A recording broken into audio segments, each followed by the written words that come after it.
Hi, folks. My name is Gerdes. I'm just a professor trying to help you understand what's going on in the war in Ukraine.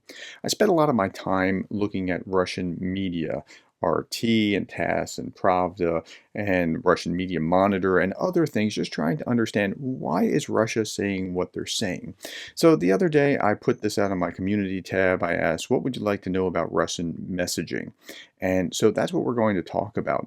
So the first question is there a recognizable pattern? And if so, is it comparable to what psychosis is on an individual level, but on a social level?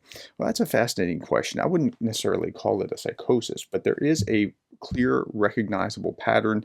There is something that the Russians are trying to project. They're trying to make us believe X, or they're speaking through surrogates. Like if Lukashenko is saying something, it's as if Putin is saying it, right? So when he's saying, hey, it's a stalemate, we need to settle and have peace.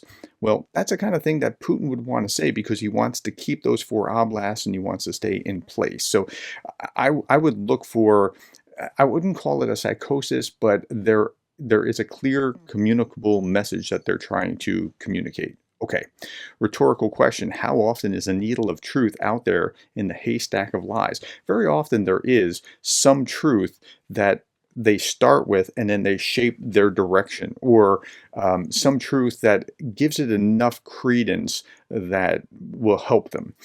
Is there a method to their madness? Because it doesn't always work on everyone. And when truth comes out, what's their game plan of lies going to be to backpedal on their previous lies? Okay.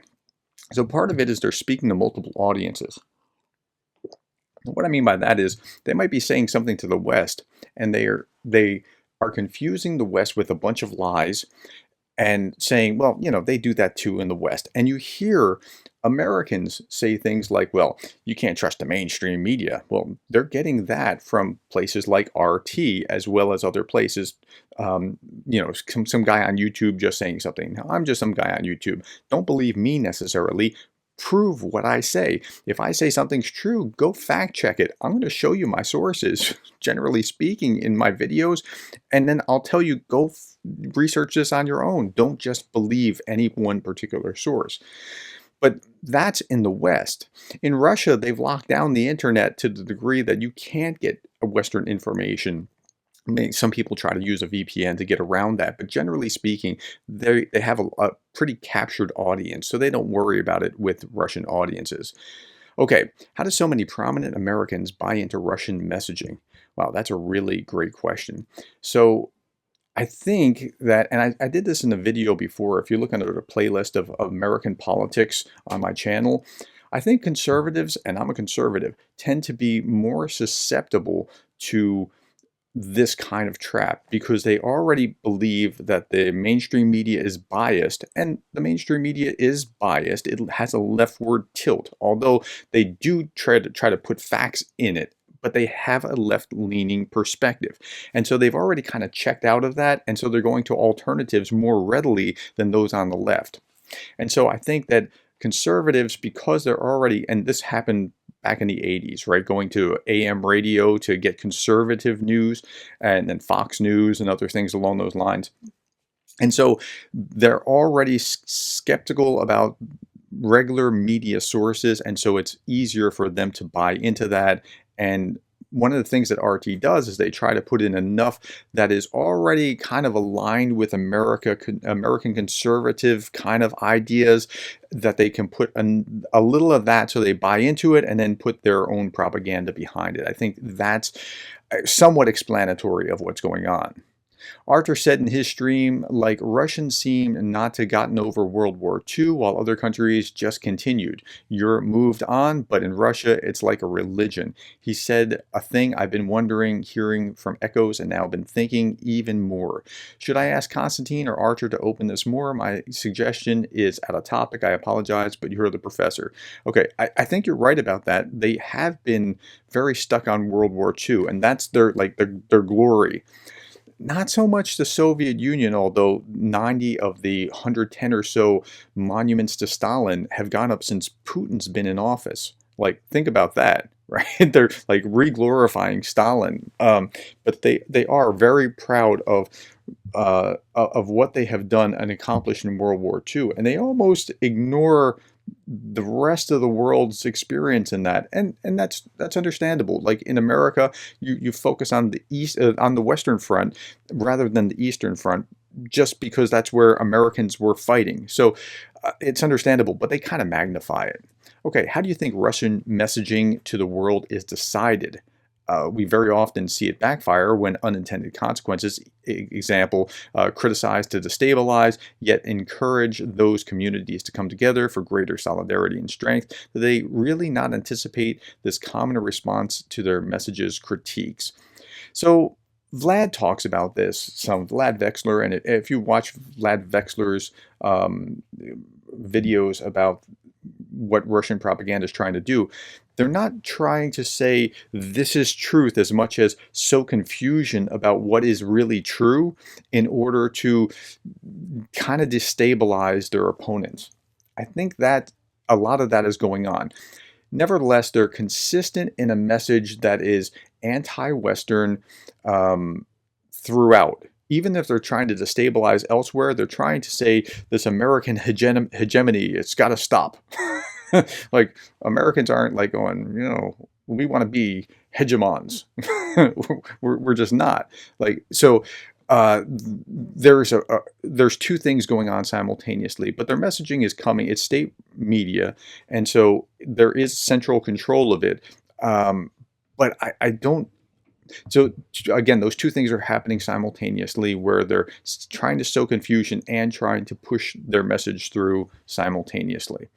Okay, next question. So I would like to know where the off-ramp is for the crazy train. That's really it.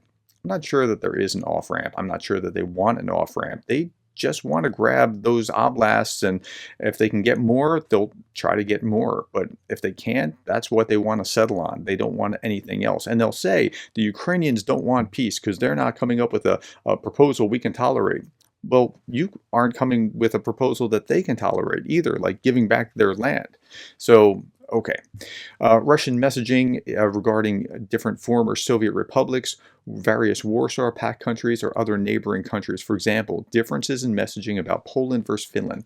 I'm not sure I can really get into the weeds about that one because really I've been almost exclusively focused on what's happened here with Ukraine. So I'm sorry, Lorenz. I wish I could answer you, but I have to plead ignorance.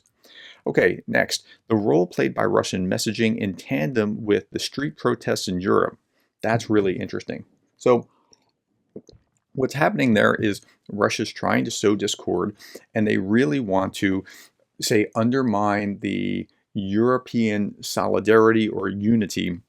And they'll do that by saying that Russia wants peace, which speaks to a large bloc. There's two different wings within Europe. There's a punish Russia wing, and there's a we want peace and give them stuff if that's what it takes wing. And they, by talking about, well, we want peace, it really speaks to that wing within Russia that just wants peace, and not the wing that wants to punish Russia and make sure that they don't do it again.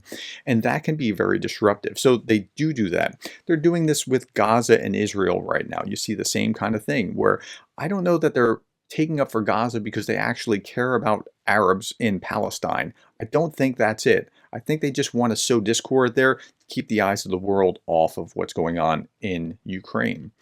What's the significance of Avdiivka? Okay, so I thought that this was not that significant of a place at first. And on the map, it's near Donetsk. It's not, I mean, it could be, but it's not, but it is.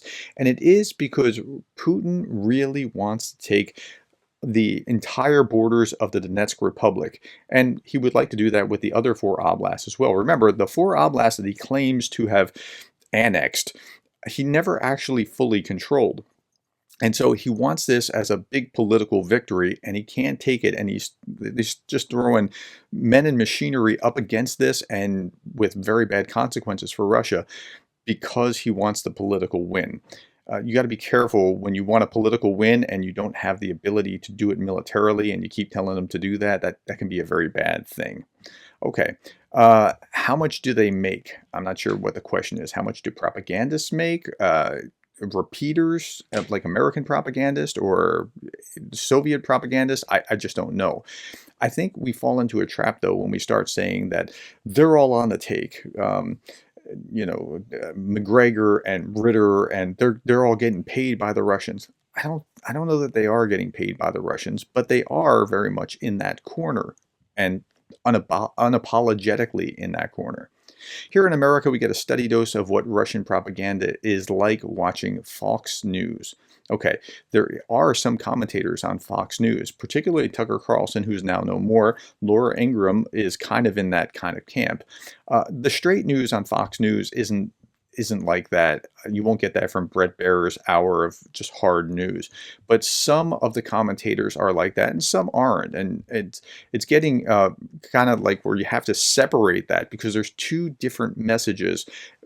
Conservatives are very split right now, and between my kind of conservative, the Reagan kind of conservative, and the populist Trumpian kind of conservative. And yeah, that the Trumpians are going to repeat RT, and RT will repeat Trump, and that kind of thing. It's a tricky thing to watch. The difference between Russian military blogger messaging on Telegram with numbers of likes and comments compared to Russian mainstream media messaging. Is there a broader spectrum of messages compared to those fed to the West by RT? Yes, that's a great question. Okay, so I actually think that Telegram channels that are pro-Russian Telegram channels are more honest than RT. Yes, they're in the corner there of the Russian government. They want Russia to win, but they're actually more honest, and they tell the truth more about losses, about victories, about things along those lines. Where RT is going to try to spin. Solyov is going to try to spin, and so those are two very different things.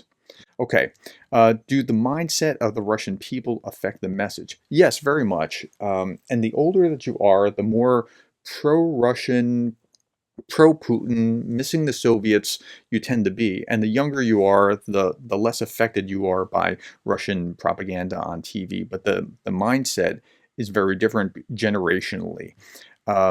It's also it's different in other ways too, where they can say things to them that we would think like, really? Like, for example, Kadyrov, the Chechen leader, said something the other day about how like these protesters, if they don't stop rioting, we're going to shoot them in the head. And I think that he was thinking like, see, I'm in charge, I'm a leader, I'm tough.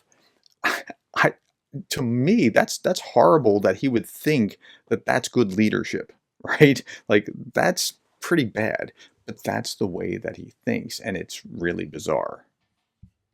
Okay, next, how will they handle Speaker Johnson coming out and saying that he supports aid for Ukraine, especially after claiming that Zelensky is in mourning because of the result? They're going to work that out. I just talked about that in a video, the 3 big stories. They're going to work that out. How does the world interpret Russian messages? They don't trust them. I would really like to learn more about ethnic tensions within Russia, where racism and discrimination thrive. There's a lot about that. For some time now, Putin has been banging the drum to promote the stance of Russian Orthodox Church and its role in the war. How well is this message being received in those regions that have a majority Muslim population? I plead ignorance. Thank you for your time. Thank you for the likes, the shares, the subscribes, and thank you for being the kind of person that cares about Ukraine.